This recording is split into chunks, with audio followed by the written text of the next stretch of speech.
தண்ணீர் கேனில் கள்ளச்சாராயம் விற்றதாக மயிலாப்பூரைச் சேர்ந்த தம்பதி கைதான வழக்கில் திடுக்கிடும் திருப்பம் ஏற்பட்டுள்ளது. திருந்தி வாழ்ந்தவர்களை சிக்க வைப்பதற்காக காவலர்களே கள்ளச்சாராயத்தை செட்டிங் செய்தது ஏன்? இன்றைய சூழலில் மெட்ரோ வாசிகள் அன்றாடம் பயன்படுத்தக்கூடிய அத்தியாவசிய பொருளாகவே மினரல் வாட்டர் கேன் மாறிவிட்டது. இந்நிலையில்தான் கடந்த டிசம்பர் மாதம் 24ஆம் தேதி சென்னை மயிலாப்பூரைச் சேர்ந்த ஒரு தம்பதி 20 லிட்டர் தண்ணீர் கேனில் கள்ளச்சாராயத்தை நிரப்பி விற்றதாக கைது செய்யப்பட்டனர்.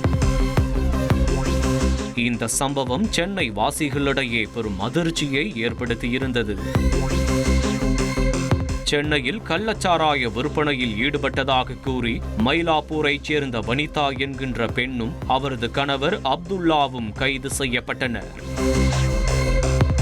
பிடிபட்ட வனிதா மீது ஏற்கனவே சட்டவிரோத மது பாட்டில் விற்பனை செய்த வழக்குகளும் நிலுவையில் இருந்ததால் பலரும் இவர் இதனை செய்திருக்க வாய்ப்பிருப்பதாகவே நம்பியுள்ளனர்.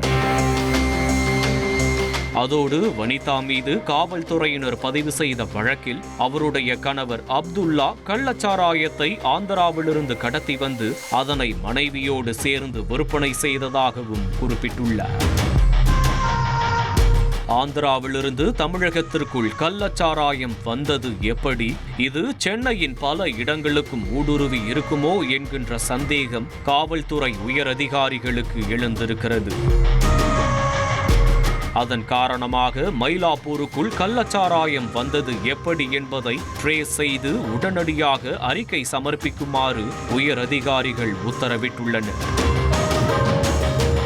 இதன் தொடர்ச்சியாக கள்ளச்சாராயம் பிடிபட்ட பகுதியில் பொருத்தப்பட்டிருந்த சிசிடிவி கேமரா பதிவுகளை ஆய்வு செய்ததில் வனிதாவும் அவரது கணவரும் அந்த கள்ளச்சாராயத்தை எடுத்து வரவில்லை என்பது தெரிய வந்திருக்கிறது. அதே நேரம் பார்த்தி என்பவர்தான் கள்ளச்சாராயத்தை கொண்டு வந்து மயிலாப்பூரில் உள்ள வனிதாவின் இடத்தில் வைத்திருப்பதையும் சிசிடிவி பதிவுகள் உறுதிப்படுத்தின. பார்த்திக்கும் வனிதாவிற்கும் சட்டவிரோதமாக மது பாட்டில் விற்பதில் ஏற்கனவே முன்விரோதம் இருந்துள்ளது. இந்நிலையில் பார்த்தியிடம் மேற்கொள்ளப்பட்ட கிடுக்குப்பிடி விசாரணையில் அவர் ஆந்திராவிலிருந்து கள்ளச்சாராயத்தை கடத்தி வந்ததாகவும் மயிலாப்பூர் ஸ்டேஷனில் பணியாற்றி வந்த 3 காவலர்கள் சொல்லிதான் இதனை செய்ததாகவும் கூறி விசாரணை அதிகாரிகளை அதிர வைத்துள்ளார். காவல்துறையினர் மேற்கொண்ட தொடர் விசாரணையில் மேலும் பல திடுக்கிடும் தகவல்கள் வெளியாகியுள்ளன. சமீபத்தில் மயிலாப்பூர் காவல் நிலையத்திற்கு புதிதாக காவல் ஆய்வாளர் ஒருவர் பொறுப்பேற்று இருக்கிறார். அவருடைய ஸ்ட்ரிக்டான நடவடிக்கைகளால் அதே ஸ்டேஷனில் பணியாற்றி வந்த 3 காவலர்களுக்கு வழக்கமாக கிடைக்கக்கூடிய மாமூல் திடீரென தடைபட்டிருக்கிறது. இந்த சூழலில்தான் சட்டவிரோதமாக மது விற்பனையில் ஈடுபட்டு வந்த வனிதாவிடம் அந்த மாதத்திற்குரிய கமிஷன் பணத்தை கட்டுமாறு காவலர்கள் மிரட்டியுள்ளனர். ஆனால் அவரோ புதிய இன்ஸ்பெக்டர் வந்த பிறகு தாங்களும் திருந்திவிட்டதாக கூறி ஷாக் கொடுத்துள்ளார். இப்போ நான் அதான் சொல்கிறேன், நாங்கள் இந்த ஏரியாவில் வந்தால் கஞ்சா கேஸ் வச்சு எங்களை பொய் கேஸ் போடுவேன்ட்டு இப்போயே எங்களை பேசினாங்க. எங்களுக்கு வேணாம், எங்களுக்கு எங்கள் வாழ்வாதாரத்துக்கு எங்களுக்கு அந்த பங்க் அடியை ஒண்டிக்கு போட விட்டா எங்களுக்கு ரொம்ப சந்தோஷமாக இருக்கும். ஏன்னா எங்களுக்கு சாப்பாடுக்கே ரொம்ப கஷ்டமாக இருக்குது. நான் ஜெயிலேருந்து வந்து இப்போ வரைக்கும் 6000 ரூபாய் கிட்ட கடன் வாங்கியிருக்கேன் வெளியவே சாப்பாடுக்கு, எனக்கு என் பிள்ளைங்களுக்கு. நாங்கள் வீட்டு வாடகையே இன்னும் தரல. இதனால் சுகபோகமாக வாழ முடியாமல் மந்த் எண்ட் குடும்பஸ்தர்கள் போல அல்லோலப்பட்ட மூவரும் சேர்ந்து மயிலாப்பூர் இன்ஸ்பெக்டரையே சிக்கலில் சிக்க வைக்க வேண்டும் என சதி திட்டம் தீட்டியுள்ளனர். அதன்படி பார்த்தியை பகடைக்காயாக பயன்படுத்தி வனிதா வீட்டில் கள்ளச்சாராயத்தை மறைத்து வைத்ததும் அதன் பிறகு அவர்களே அதனை ரெய்டில் பிடித்தது போல பில்டப் கொடுத்து தம்பதி மீது பொய் வழக்கு போட்டிருப்பதும் விசாரணையில் உறுதியாகியுள்ளது. இவங்களே பதுக்கி வச்சிருக்கிற ஒரு தண்ணி முழுசாக தண்ணியோடு இருக்க ஒரு கேனை என்கிட்ட காமிச்சதுக்கு இதுக்கு எனக்கு சம்மந்தம் கிடையாது, தண்ணி கேன் நாங்கள் உள்ளே வைக்க மாட்டோம் அப்படின்னதுக்கு 3 கேன் தான், நீ தான் கள்ளச்சாராயத்தை விற்கிற, எங்கே காசுரா அப்படின்னு சொல்லிட்டு அங்கேயே என்ன ஒரு மாதிரி பேசினாங்க.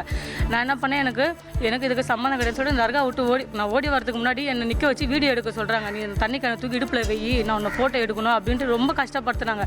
நான் அப்போ கூட என்னால் முடியாது, நான் ஏன் வைக்கணும், நான் ஏன் இடுப்பில் தூக்கணும், எனக்கு இதுக்கு சம்மந்தம் கிடையாது, நான்லாம் வீடியோலாம் கொடுக்க முடியாது. இந்த மாதிரி தான் முன்னாடி என்ன பாட்டில் வச்சு ஃபோட்டோ எடுத்தாங்க. நீ எனக்கு ஃபோட்டோ கொடுத்தாதான் அப்படின்ட்டு என்னை இது மாதிரி தான் நான் 50 பாட்டில் 30 பாட்டில் வச்சு வண்டியோட ரோட்டில் வச்சு பாட்டிலில் எனக்கு ஃபோட்டோலாம் பிடிச்சி ஏற்கனவே பொய் கேஸ்லாம் போட்டிருக்காங்க. மாமூல் பெற வேண்டும் என்பதற்காகவும் இன்ஸ்பெக்டரை சிக்கலில் சிக்க வைப்பதற்காகவும் கள்ளச்சாராய விற்பனை என ஜோடித்த 3 காவலர்களிடமும் தற்போது துறை ரீதியிலான விசாரணை நடைபெற்று வருகிறது. விரைவில் அவர்கள் மூவரும் சஸ்பெண்ட் செய்யப்பட உள்ளதாகவும் காவல்துறை வட்டாரங்கள் தெரிவிக்கின்றன. இனி செல்லும் இடமெல்லாம் செய்தி. தந்தி டிவியின் வாட்ஸ்அப் சேனலை ஃபாலோ பண்ணினா செல்லருக்கும் இடமெல்லாம் செய்தி. இதோ QR கோட் இப்பவே ஸ்கேன் பண்ணுங்க, ஃபாலோ பண்ணுங்க.